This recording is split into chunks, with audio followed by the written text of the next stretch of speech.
Boulanger est heureux de vous présenter Bande de Food.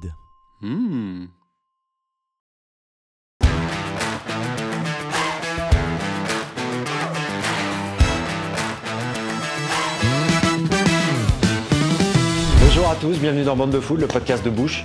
Une fois de plus, on va vous parler de bons produits qui donnent envie, dans un lieu, une fois de plus, merveilleux, puisque nous sommes à la brasserie LIP, une institution au cœur de Saint-Germain-des-Prés, entre l'Assemblée nationale et le Sénat, depuis plus d'un siècle. Et comme toujours, avec des gens étonnants et de grands talents, puisque nous avons autour de la table Emeline Aubry, finaliste du championnat du monde de pâté croûte, une orfèvre en la matière, avec Émilie Besse, une chef en pleine chrysalide. Salut Émilie. Bonjour à tous. Avec Pierre Gagnère, chef 13 étoiles, élu meilleur chef du monde par ses pairs. Bonjour Pierre, merci beaucoup d'être là. Avec Laurent Stucker, grand comédien césarisé et surtout grand épicurien du vin. Oui. Avec Gauthier Battistella, sans qui rien ne serait possible, puisque tu es venu notamment avec Pierre et Laurent. Tu étais la plume du guide Michelin et tu es désormais en roue libre avec ton nouveau roman, Chef. Et puis Pascal Junot, le maître des lieux qui nous accueille dans cette institution. Merci Pascal de nous accueillir. Pour commencer, on va peut-être parler de LIP.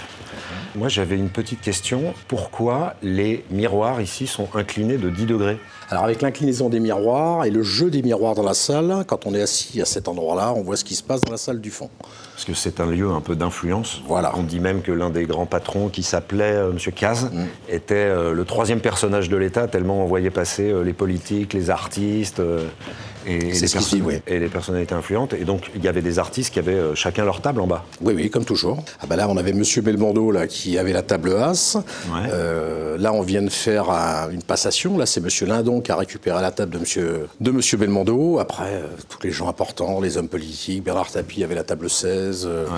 Et concrètement, ça veut dire que si on veut être à l'As, on peut pas. C'est réservé à Vincent Lindon. Alors après 15h30. D'accord. Comme on est en service. 15h30 voilà. Avant, okay. C'est Vincent Lindon. Ça marche. Après, c'est un ordre de priorité. Alors, ces gens-là ne réservent pas forcément. Okay. Donc après, c'est le jeu du directeur de salle de trouver une solution. D'accord. Après, vous avez vu passer quand même du beau monde. Hein. Elizabeth Taylor, enfin, on parle d'eux, mais Apollinaire, Verlaine, Proust, c'est extraordinaire. Ali. Pourquoi les horloges avancent de 10 minutes ici ? Bah, c'est le temps qu'il faut, en fin de compte, soit à pied, soit avec son chauffeur, pour aller à l'Assemblée nationale et au Sénat. Voilà. Donc l'avantage, ça permet aux parlementaires d'être à l'heure à leur session parlementaire. Les tabliers, pareil, c'est une institution. Tout le monde a un tablier numéroté, c'est ça ? Alors, ils ont tous ce qu'on appelle le veston, hein, et ils ont tous un numéro, et bien sûr, en ordre de grandeur, plus le numéro est petit, plus l'ancienneté du garçon est réelle. Alors, tu nous as amené des petits plats qui vont pas tarder à arriver, puis tu vas nous les commenter le temps qu'ils arrivent. Pierre, moi, j'ai le privilège de dîner dans votre cuisine. Comment vous créez vos recettes ? Vous les dessinez ? Vous les... C'est à l'instinct. Non, je dessine pas. Non, il y a un fil, voilà, qu'on tire. Comme je crois que c'est tous les gens qui sont créatifs. Ça part il faut comme quelqu'un qui escalade une montagne. Il faut quelque chose où vous puissiez vous accrocher. Et puis partant de là, vous sortez un plat de génie. Ou pas, hein, ça dépend. Et la prise, c'est le produit ou c'est la saveur, c'est l'envie, c'est quoi la prise ? L'envie, oui, c'est l'envie. C'est la saisonnalité, bien sûr. C'est parfois une rencontre avec, effectivement, avec un producteur. Par exemple, j'étais fasciné par la peau de lait de Michel Bras, mais il n'y avait pas de peau de lait ni à Saint-Étienne, ni à Paris. J'ai rencontré un agriculteur qui nous fait de la peau de lait depuis quelques semaines. D'abord, c'est extraordinaire déjà en soi, la peau de lait.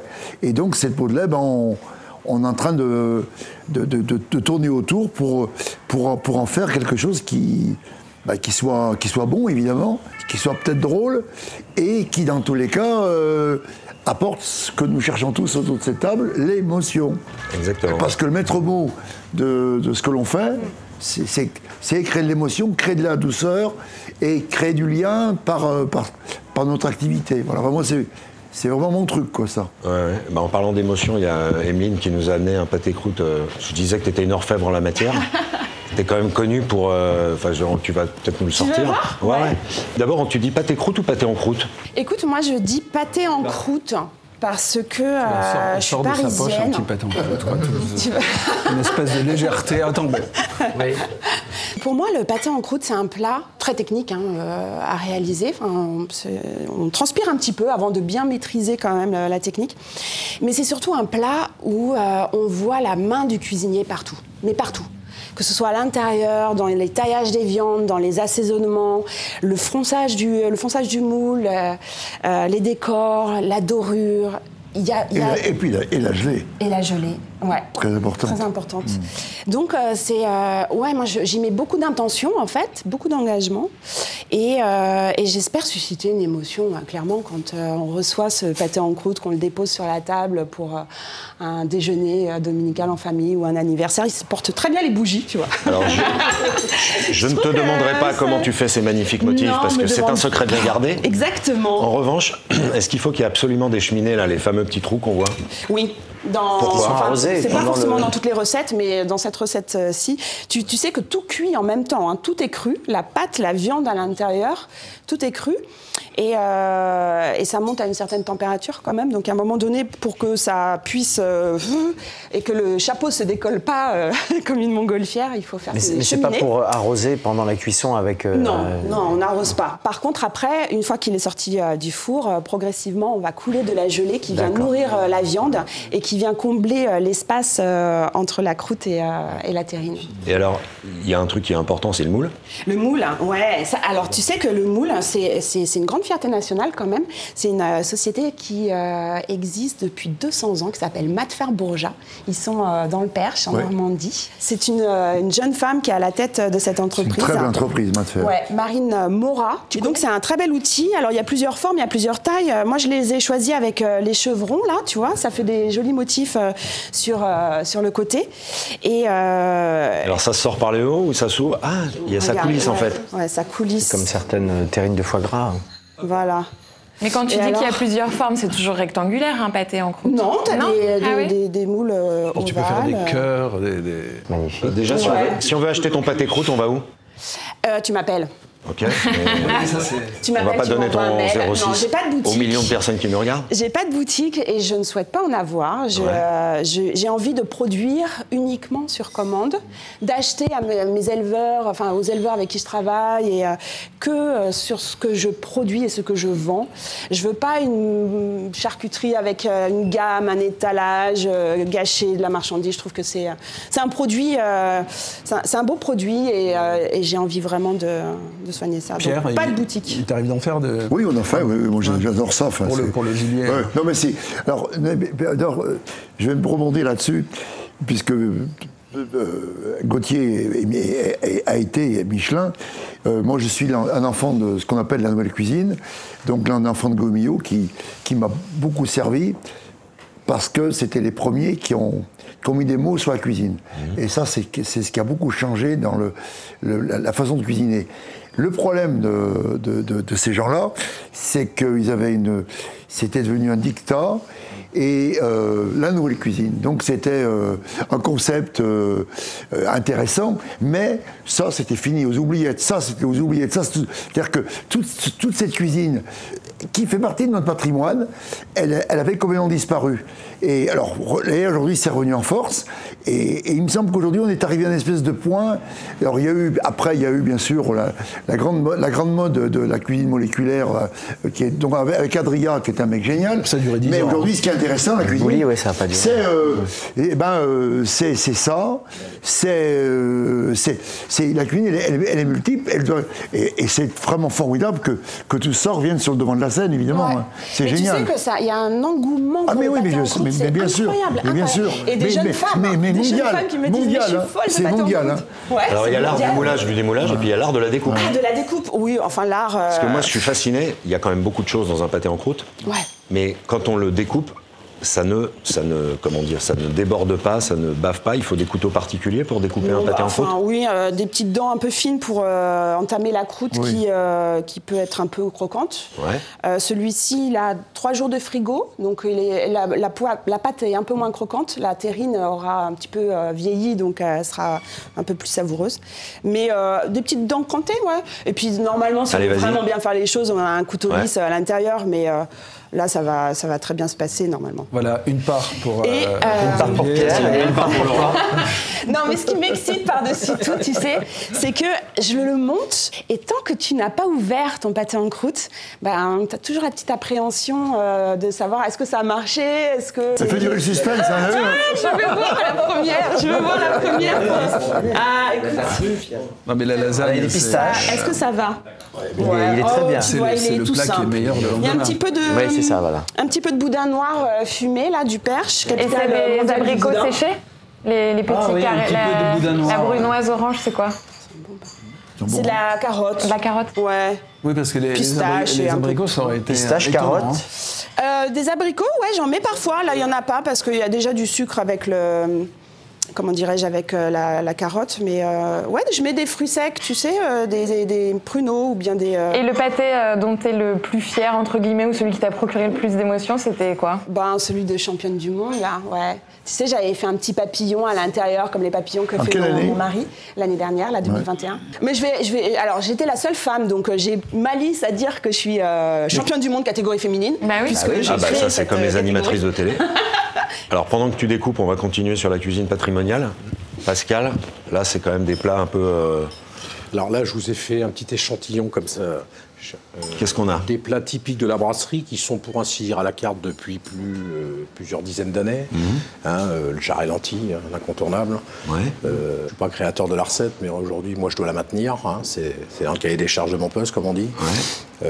La mâche betterave, parce que c'est ça aussi la signature de chez Lippe, c'est que vous avez des clients qui viennent y manger ici depuis plus de 50 ans et qui ont l'habitude de manger les mêmes plats. Il y a des recettes qui n'ont pas changé depuis 1930, je crois qu'il Oui, tout à fait. Si tu parles si bien de cuisine, Gauthier, c'est parce que pendant longtemps, tu as été la plume du guide Michelin.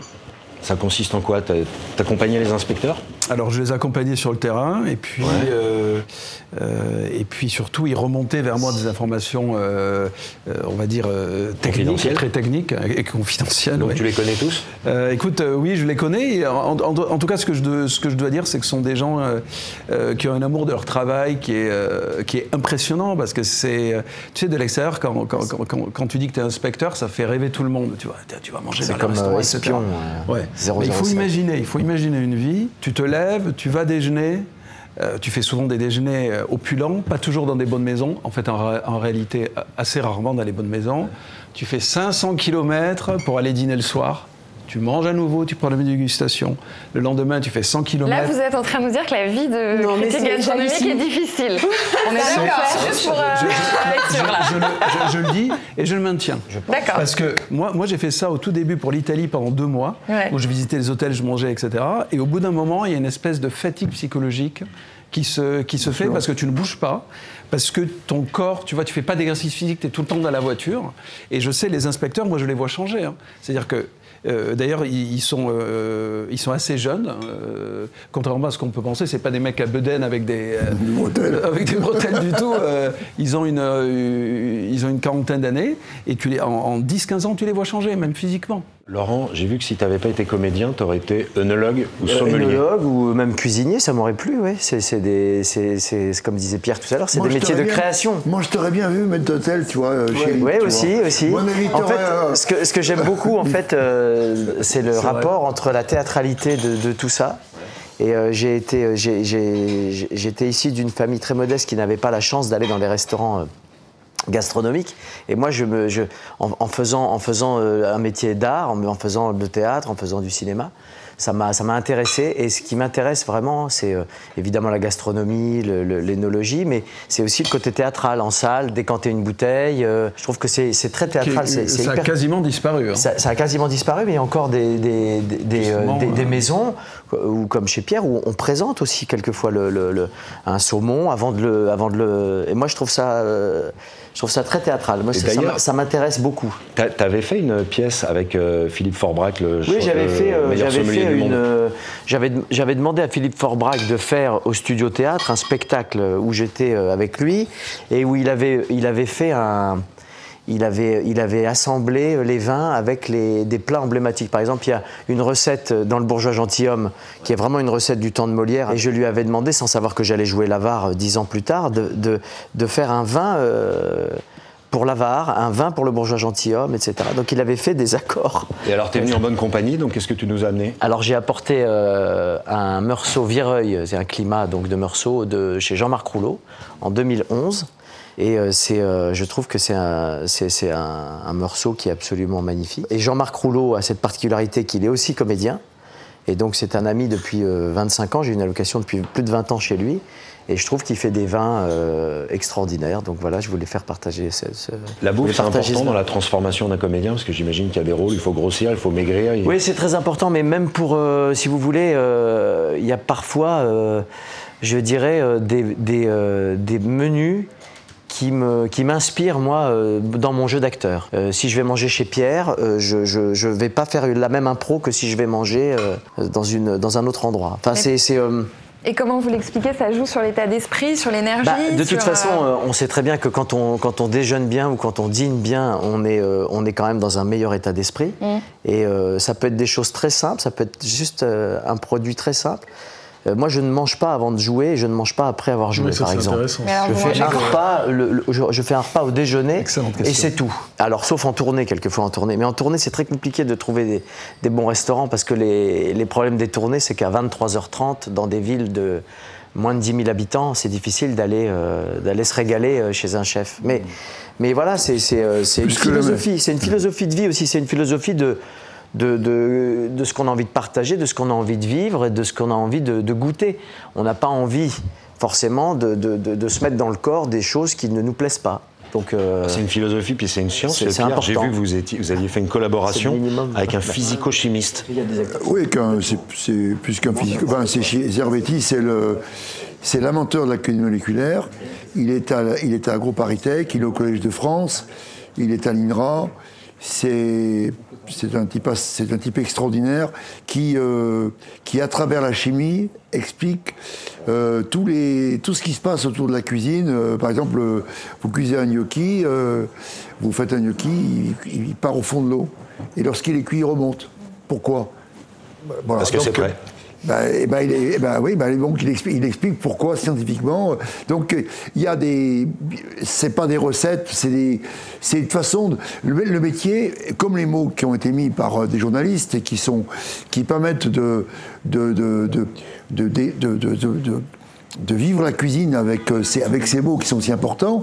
Ce qui manquait beaucoup dans notre métier, c'est une transmission intelligente. Par exemple, tous les livres de cuisine, on dit salé poivré. Hervétis, après quelques mois, parfois quelques années de recherche, un poivre, c'est comme un thé. C'est un produit vivant, on poivre à la fin. Et là, on peut jouer sur des poivres de Sarawak, de Madagascar, de Pondichéry, de Malabar. Et subitement, le poivre prend toute sa dimension. Et c'est vrai que le métier, il est parcouru de sottises par les livres de cuisine. Par exemple, on cuit un légume vert, il faut couvrir, ne pas couvrir pour que les légumes restent verts. C'est complètement débile. Et alors aujourd'hui, d'autant plus débile que l'énergie est chère, que voilà, par exemple, tout ce qui est aromatique, par exemple, il y a plein de choses qui s'enfuient. Lui, là, il explique comment arriver à récupérer toutes ces bonnes odeurs. Voilà.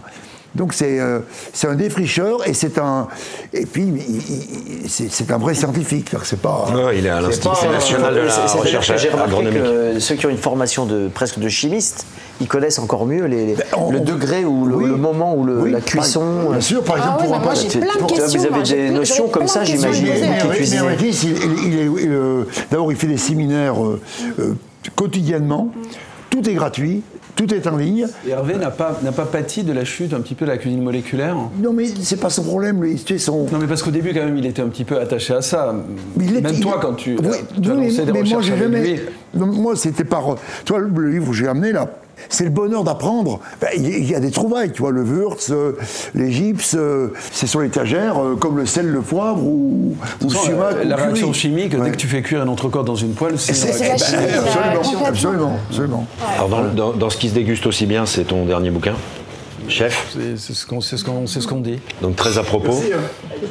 C'est, pour donner un petit peu la trame, c'est l'histoire d'un chef qui est élu meilleur chef du monde, Paul Renoir, et qui se suicide. Au moment où il y a une équipe Netflix. Ça commence comme ça. Au moment où il y a une équipe Netflix qui a filmé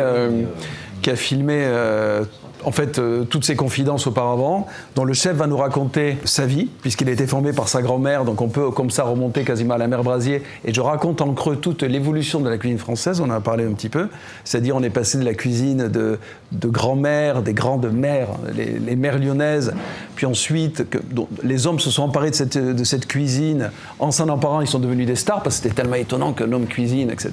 Et d'ailleurs pour revenir un petit peu à ce qu'on disait tout à l'heure, ce qui est assez paradoxal, c'est que Bocuse a incarné la nouvelle cuisine quand même avec ses copains, alors qu'il faisait tout le contraire. Absolument. C'était quand même un chef très... Oui, et d'ailleurs il n'en est pas sorti du tout, alors que Guérard est allé très loin avec sa cuisine. Voilà, donc on revit toute l'histoire de la cuisine. C'est un monde extrêmement difficile. C'est l'une des dernières... tu descends à la mine. Enfin, faut voir que... Enfin, tu peux me contredire si tu veux, Pierre, mais tu mets des hommes sous vase, clos, de 6h du matin, quand les légumes arrivent, à 2h du matin, quand partent les milliardises, c'est sûr que se déclenchent certaines réactions. Mais encore une fois, je pense que c'est le chef qui fait la cuisine. C'est-à-dire que ça descend comme ça. C'est-à-dire que la personnalité d'un chef va influer sur la personnalité du second, qui va influer sur la personnalité du chef de parti, du commis, voilà. Quand on va dans les cuisines de Pierre, ce sont des toutes petites cuisines, et c'est un silence absolu. Tu sens même une douceur.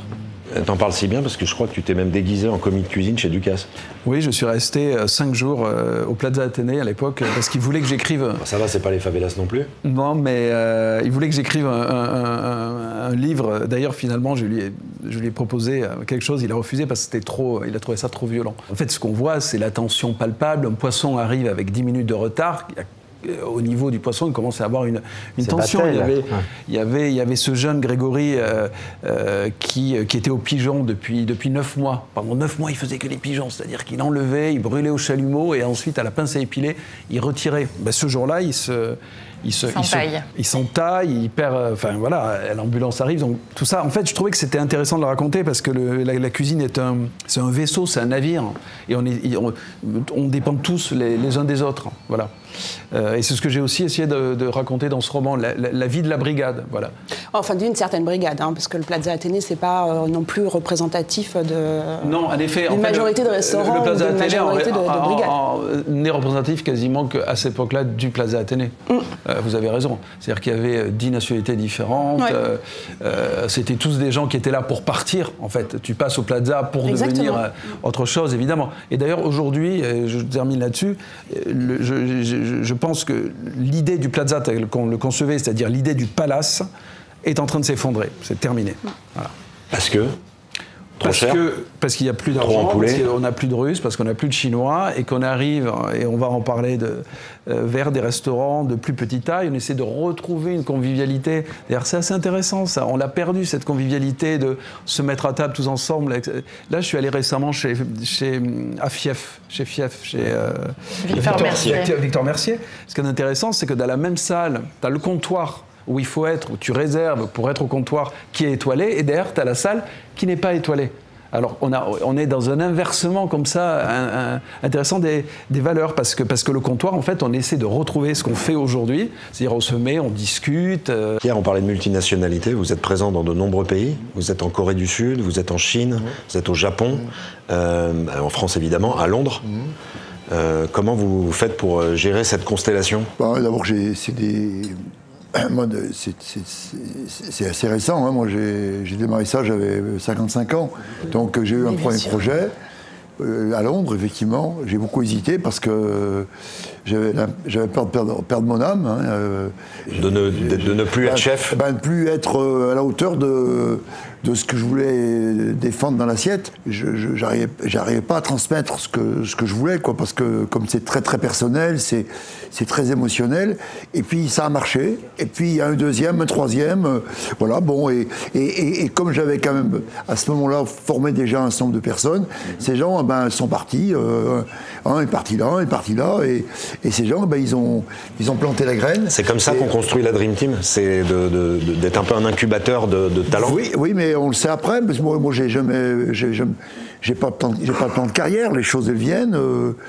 Et puis après, dans la vie, vous savez, on saisit des opportunités, on dit j'y vais pas. Et choisir, c'est renoncer. Voilà. Donc, Et ce qui me fait plaisir, c'est que tout ce qu'on a fait, à part des endroits un peu difficiles, tout fonctionne. Que ce soit au Japon, que ce soit en Corée, à Londres, à Dubaï. Enfin, voilà, on a des lieux qui sont honorables. C'est-à-dire que c'est des lieux honnêtes. C'est-à-dire en gros, on se moque pas des gens, quoi. Voilà.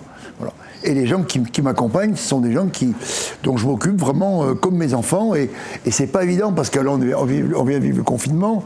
Et ben, par exemple, au Vietnam, non seulement ils ne voulaient pas les payer, mais ils voulaient leur enlever leur assurance. Donc, j'ai pas réussi à ce qu'ils ne soient pas payés, mais ils ont été toujours assurés. Parce qu'effectivement, je suis en face de gens. Et il faut le dire, c'est des groupes financiers où Gauthier parlait de l'effondrement peut-être, enfin, qui est peut-être relatif d'ailleurs des palaces, c'est qu'effectivement, au bout du compte, ce que l'on défend, c'est pas rentable, clairement. On fait la notion d'argent ne peut pas exister. Et on a été appelé, et justement, l'histoire des chefs signatures, c'est la fin. Moi, je vois bien, j'ai bénéficié de ça pendant 15 ans. Aujourd'hui, ils veulent du boom-boom, ils veulent des couverts, ils veulent du bruit, et beaucoup. Aujourd'hui, le rooftop, là, c'est le summum. Rooftop, hein, voilà. Ça, c'est parce qu'on a été très longtemps confinés. Ah oui, mais c'est surtout que la terrasse. Et un pop-up, alors rooftop, pop-up, tu vois, alors là, on est loin du pâté-croûte, et voilà. Et tu vois, des petites langues de signes pochées au morceau, tu vois, t'hier. D'ailleurs, pour revenir aux fondamentaux, est-ce que vous avez renoncé au soufflé au chocolat qui vous a valu la première étoile? Non, on le garde toujours, oui. Laurent, je relisais un peu tes interviews dans le Figaro l'autre jour. On te posait la question, quelle est la question qu'on ne vous a pas posée, que vous auriez aimé qu'on vous pose, et tu as dit, quel est votre plat préféré? Donc Laurent Stocker, quel est ton plat préféré? Un plat que j'aime faire l'hiver, c'est la blanquette, tout simplement. Et la blanquette de veau, c'est rassurant, c'est l'hiver, il y a un peu de neige, maintenant il y en a moins, mais comme je viens d'une région montagneuse, voilà, c'est ça que j'aime. Puis ça peut traîner sur le coin du fourneau, quoi. Ça peut rester 2-3 jours comme ça, et on réchauffe, et c'est délicieux.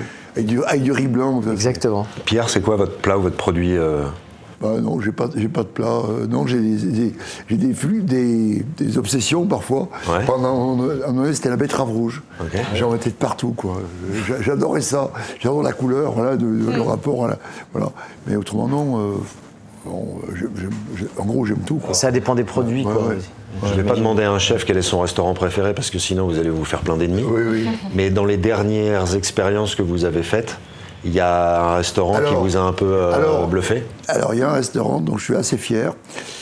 C'est le Castel Marie-Louise à La Baule. Ouais. Et donc, ça partait en groupe Barrière. Et le chef, c'est un type absolument adorable. Et ce type-là est coincé entre... Et comme c'est le petit de la famille, le petit canard, bon, personne ne s'occupe de lui. Et il avait une étoile pendant 29 ans. Et avec tambours et trompettes, ils espéraient lui fêter ses 30 ans de une étoile. Boum. Deuxième. Non, il la perd. Ah mince. Et là, c'est le drame. Coup de téléphone du patron, donc Dominique de Seine, il dit Pierre, on appelle l'étoile, il faudrait aider le chef. Bon. Et parce que le chef était complètement démotivé, quoi. Mm-hmm. Eh ben, on a échangé pendant deux saisons. Il a récupéré son étoile. Et honnêtement, je dis haut et fort, il mérite 2 étoiles, Gauthier. C'est d'autant plus magnifique. C'est pour l'inspecteur qui est à côté de toi. D'autant plus magnifique que la vaisselle n'est pas terrible, les nappes sont pas terribles. Tout est un peu bancal parce qu'ils vont faire des travaux d'ailleurs l'année prochaine, je crois. Mais qu'est-ce que c'est bon! Oh, c'est formidable. Mais c'est peut-être pour ça qu'il a passé 2 étoiles. Est-ce que c'est vrai que ça compte le décorum dans la 2e étoile? Ou pas tellement? Non. C'est un nom qui n'est pas hyper franc, si je peux me permettre. Le truc, c'est qu'il n'y a pas véritablement de règles. Je pense que les inspecteurs, on prétend toujours à l'objectivité, et je pense qu'il y a une grande subjectivité. Mais bien sûr, heureusement d'ailleurs. C'est la vie intime de l'inspecteur qui, ce jour-là, la veille, s'engueule avec sa femme, etc. C'est comme les critiques au théâtre. Il y a tellement de choses qui entrent. Pierre, vous êtes sensible à la critique? Ah ben, évidemment. Mais qui n'est pas... Plus que sensible. On est pas détruit, il ne faut pas exagérer, mais... On est blessé. Ça fait mal, hein. Mais est-ce que vous... Surtout qu'on ne triche pas, quoi. Surtout avec le travail qui est fait. Ouais. Puis j'imagine qu'il y a critique et critique. Il y a des grandes plumes, des grands critiques gastronomiques, et puis il y a les TripAdvisor ou les je sais pas quoi. Oui, mais... Même les grandes plumes. Hein. Oui, non, mais c'est pas... je parle de ton contrôle. Est-ce qu'il y a aujourd'hui une grande plume? Ça manque de culture générale, hein, tout ça, quand même. Voilà. Mais tu vois, les gens, ils savent... Souvent, ils savent même plus... Ils connaissent pas l'histoire de la cuisine. Non, ils n'ont pas la culture générale. Leurs connaissances, elles sont à 5 ans, quoi. Il y a des plats recyclés qui ont été faits par d'autres. Et des mots recyclés. Il y a longtemps. Mais ça, c'est pas grave de recycler. Enfin, bon, non, mais tu as tout dit. Ils ont des connaissances à 5 ans. En fait, il n'y a plus aucune... culture, ne serait-ce qu'on ne parle même pas uniquement de livres sur la gastronomie, on parle de livres sur la littérature qui traitent de gastronomie. Et toi qui écris, qui critique, tu cuisines? Oui, je cuisine. Ouais. Tu fais quoi? Moi j'adore les plats mijotés. Ouais. Ouais. Moi j'adore la cocotte minute. Enfin, je voue un culte à la cocotte minute. J'ai des enfants, j'ai 3 enfants, c'est très pratique. Tu peux faire des grosses quantités, tu vois. Je fais une petite noix de veau, tu mets du soja. C'est le physico-chimiste qui l'expliquerait mieux que moi, mais la cocotte minute, elle cuit tout particulièrement bien. Ouais. Tu peux tout la faire. cocotte en fonte, non? Alors, oui, mais ça prend plus de temps. Là, t'as les enfants qui hurlent. Donc, cocotte minute. Après, la cocotte en fonte, c'est quand t'as le week-end tout seul. Non, mais c'est génial, effectivement. C'est un objet incroyable. Hein. C'est un objet incroyable. Ah oui. Absolument. Oui. Moi, j'en ai 4 différentes. On va passer au petit coup de cœur. Dans cette émission, on aime bien recommander des adresses, des restos, des livres, etc. Gauthier, peut-être que tu peux nous parler des livres que tu as amenés à part le tien. Moi, j'ai amené Mémoire de chef. Qui est un livre extraordinaire en fait, qui fait parler les chefs à la première personne. C'est-à-dire que tu entends leur voix. Quand Bocuse parle, tu entends la voix de Bocuse. Ouais. Et c'est à mes yeux le meilleur livre sur avec des cartes de l'époque. Avec des tas d'anecdotes, toutes les cartes. Donc c'est la grande époque de Roger Verger, Guérard, Senrens, c'est-à-dire tous ceux qui ont fait la cuisine, tout l'édifice culinaire repose sur eux, hein, tout de même. Voilà. Donc de la nouvelle cuisine, et puis quand Bocuse est parti à l'assaut des États-Unis aussi, chez Disney, etc. Voilà. Donc ça, c'est extraordinaire. Je voulais parler aussi d'un principe d'émotion, qui est l'autre livre que j'ai adoré de Pierre. Moi, ce que j'aime chez Pierre, c'est qu'en fait, la cuisine, c'est juste une arche de sa personnalité, et que on va souvent, en fait, le problème avec les cuisiniers, c'est qu'on parle que de cuisine. Voilà. Ouais. Et avec Pierre, on parle de tout. Et dans ce principe d'émotion, il part de la tendresse du cuisinier, et il essaie de nous faire partager ses amours du jazz, de la musique, de la corrida, l'amour de sa femme, qui est une amie aussi, et qui en fait, on comprend la galaxie de Pierre Gagnère dans ce livre. Sans qu'il y ait de recettes, sans qu'il y ait quelque chose qui soit explicatif. Emeline, t'as pas encore fait l'encyclopédie du pâté en croûte ou le dictionnaire amoureux du pâté en croûte? Il faudra le faire, mais c'est génial. Oui, non, je sais pas. Non, mais moi, je veux parler aussi de mon amoureux, parce que c'est vrai que... Olivier Masmonteil. Ouais. Parce qu'en fait, tu fais la table de l'atelier avec lui, où tu fais des dîners art et cuisine. Des dîners dans son atelier, donc ça sent un peu la térébenthine, la peinture à l'huile, etc. Donc c'est pas un atelier Elle Déco, hein, c'est vraiment... Non, c'est pas un rooftop. Non, c'est pas un rooftop. Et on fait un accrochage, et puis moi j'essaye de faire des plats qui résonnent un peu avec les tableaux qui sont accrochés. On y parle d'art contemporain, de choses de la vie. On fait dîner ensemble, voilà, exactement. On partage, comme dans les dîners voltairiens, un menu tous ensemble. Et est-ce que vous vous inspirez l'un l'autre? Est-ce que complètement, de ses œuvres... Je suis sa muse. Ouais, écoute, en fait, dans mes décors, je mets pas mal de dentelle. C'est un motif qu'il utilise avec un procédé technique qui s'appelle la sérigraphie. Et puis, il a un motif récurrent aussi qui sont les papillons. Donc, les fameux papillons. Il a peint une fresque au pavillon Le Doyen quand vous montez en haut des escaliers, là, au salon du 3 étoiles. Il a peint cette fresque. Et oui, je pense qu'on travaille très ensemble. Et en ce moment, il a une magnifique exposition à la Fondation Fernet Branca, qui est une boisson pas très bonne au demeurant. Hein, c'est pas terrible. Ça permet de bien digérer. C'est quoi C'est un alcool une italien. déconction. Paraît-il, c'est un médicament, mais de plantes. C'est assez amer en fait. C'est très amer. On a d'ailleurs, c'est marrant parce que les Italiens adorent ce bois amer et nous, c'est comme le bitter San Pellegrino. Oui, bien sûr. Voilà. Et donc il a une magnifique exposition à la Fondation Fernet Branca, qui est un lieu d'exposition d'art contemporain incroyable pendant la foire de Bâle, là. Donc c'est magnifique. Voilà, c'est mon coup de Laurent, il y a cœur. un livre de cuisine qui t'inspire? Moi, j'ai été inspiré par Pierre quand il a édité ce livre, parce que je fais quelques recettes. Je trouve que c'est assez facile à faire. Vraiment? Non, mais oui, c'est assez simple. Après, par exemple, il faut trouver le plancton, mais c'est dans les boutiques bio, des choses comme ça pour le poisson. C'est quoi ton plat signature? Moi, j'aime bien justement le cabillaud au plancton, là, Ouais. qui est assez simple à faire. Et est-ce que tu as réussi à refaire le gâteau de noix de ta maman? Non, ça, j'arrive pas à le refaire. C'est un gâteau qu'elle faisait très très bien quand j'étais enfant. Et vraiment, les noix, le gâteau de noix, c'est vraiment mon enfance. Mais je vois les groseilles. Moi, je suis de la région où ils font la fameuse groseille épépéinée à la plume d'oie, la groseille de Bar-le-Duc.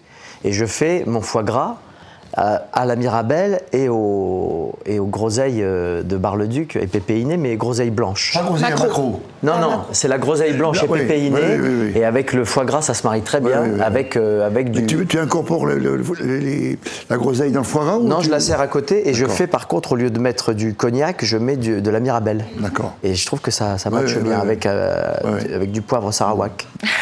Émilie, le dernier petit resto que tu as envie de nous recommander?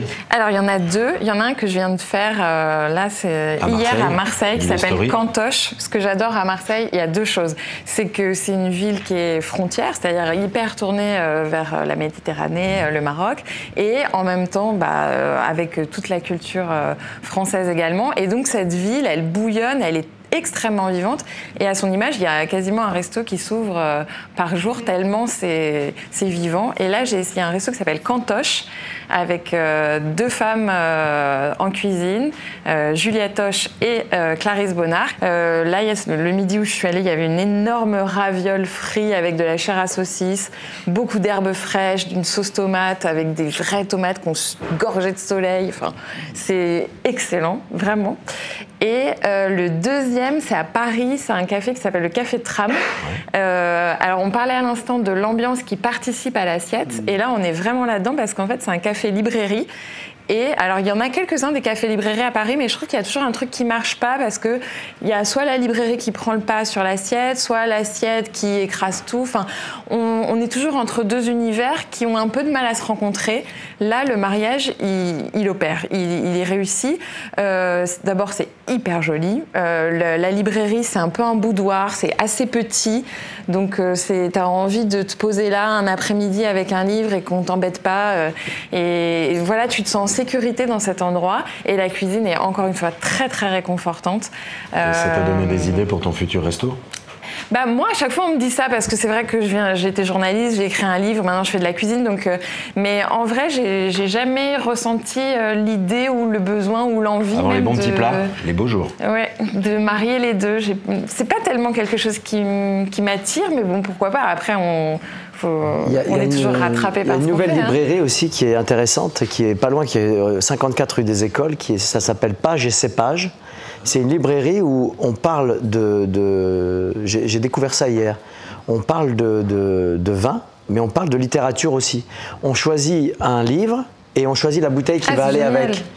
Et le concept existe à Beaune, je crois. Il y a une autre librairie comme ça, mais à Paris, c'est la première et c'est intéressant. Vraiment. À Beaune, ça doit être à l'Athénéum ou voilà, juste devant les hospices. Exactement, voilà. Mais là, c'est découvert cette librairie mais hier. c'est génial parce qu'en fait, le dénominateur concept. Commun, je trouve, c'est l'endorphine. Tu sécrètes du plaisir. Tu sécrètes du plaisir en mangeant, tu sécrètes du plaisir en buvant, en lisant. Ouais. Tu peux mêler tout ça. Ouais. Et ça peut se reproduire à l'infini et 3 fois par jour, c'est quand même génial. Emeline, toi, tu nous recommandes quoi comme resto? Mon petit resto chouchou, on est associé avec 2 jeunes femmes qui s'appellent Amélie Darvas, la chef, et Gabi Benicio. Toutes les deux, là, ce sont des magiciennes, des sorcières presque même. C'est un endroit tellurique. C'est dans l'Hérault, ça s'appelle Aponem.